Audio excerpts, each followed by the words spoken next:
Good morning guys, welcome to my channel. Magandang umaga po sa inyo lahat. Dito kami sa Deluxe sa Kapas Tarlac. Nag-service po kami rito ng isang Isuzu Giga na sira yung battery. Galing pa kami ng motor pool, kumuha lang kami ng battery at saka dumiretso na kami dito. Naabutan na lang namin doon kasi kailangan na talaga daw may abante.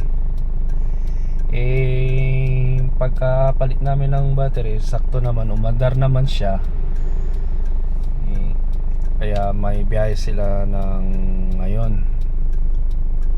Kaya nagpalit muna kami ng battery.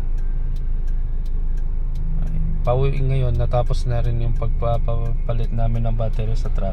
Ngayon pauwi na po kami. Kaya stay tuned na lang po.